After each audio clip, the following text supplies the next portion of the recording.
ත්‍රිවිධ හමුදාවට මාගේ උත්තමාචාරය. ජයලත් ඔව් සර්. ඔයාගේ දවස් 14 හරි මගෙන් සුබ පැතුම්. එහෙනම් පරිස්සමෙන් ගිහින් එන්න. පළවෙනි බබා නේද? ඔව් සර්. බොහොම ස්තුතියි. ඒත් සර් ඇයි මොකද ප්‍රශ්නේ? දවස් මදිද? මාත් එනවා ෆ්ලැට් ඩියුටි යන්න.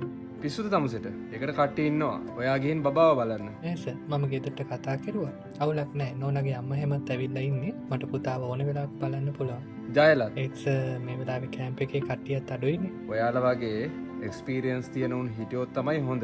ඒත් පුතා ඔයා ඉන්න තත්ත්වෙත් එක්ක මට මුකුත් කියන්න බෑ. වතුරක් නම් නේවි තමයි මිනිස්සුන්ට මතක් වෙන්නේ. ජයලත් අපි වැඩේ කරමු පුතා. මම උඹට වැඩේ කරලා ඉවර වෙලා වැඩිපුරත් එක්ක නිමාඩු දෙන්නම්. හරි සර්. මම බෝට් ටික රෙඩි කරන්නම්. අපි වැඩේ කරමු. හරි. එහෙනම් ඔයාලා පරිස්සමින් යන්න. මුලින්ම මිනිස්සු බේරගන්න. පස්සේ වතුර අඩු කරගන්න බලන්න. මතක තියාගන්න. මැසේජ් එකේ හැටියට වතුර පාර සැරයි. හරි සර්. ජයලත් අම්පාරෙ කොල්ලෙක්. මීට අවුරුදු 11කට කලින් තමා නේවියකට ආවේ. කුළුඳුල් දරුවා ඌට මහා මැරක්. දරුවා ආරක්ෂිතයි කියලා ජයලත් දන්න හින්දම තමා මේ වෙලාවේ කරන්න ඕනම දේ කරන්න හිතුවේ. ගත වූයේ සුළු වේලාවයි. ජයලත් සහ කණ්ඩායම මෙහෙයුමට යන්න සූදානම්. නිලධාරියා කඳවුරේ ඉඳන් ඉතිරි වැඩ ටික කරා. පැයක් දෙකක් පැය 4ක් ගත වුණා. නමුත් කණ්ඩායමින් කිසිම පිළිතුරක් ලැබුණේ නැහැ. සර් ඔව් සමන් කොහමද වැඩේ? සර් වැඩේ හරි.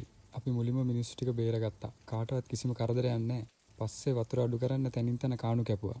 මරු කෝ ජයලත් එයාට ඔහොම නිවාඩු යන්න කියන්න. කැමති දවසක් ඉඳලා එන්න කියන්න. සමන් කෝ ජයලත්ට පොඩ්ඩක් කතා කරන්න.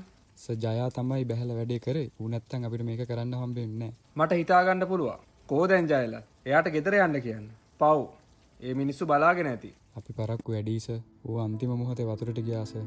අපි වැඩක් නැහැ සර්.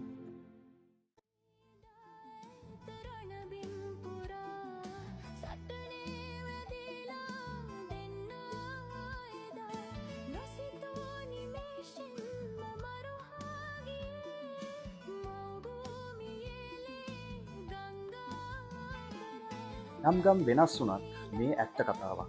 උඹලා කවදාවත් හමුදාවේ කොල්ලෙක්ට ඉතරිද්දන්න වචනයක්වත් කතා කරන්න එපා. මොකද උන් ගොඩාක් අය අටපාස් වුණත් උපාධි 100ක් තියෙන ඔයාලටත් වඩා හරිම උසස්. මේ එක කතාවක් විතරයි. අපි නොදන්න බොහෝ කතා මහ මුහුදේ මහ පොළොවේ වැළලීලා තියෙනවා.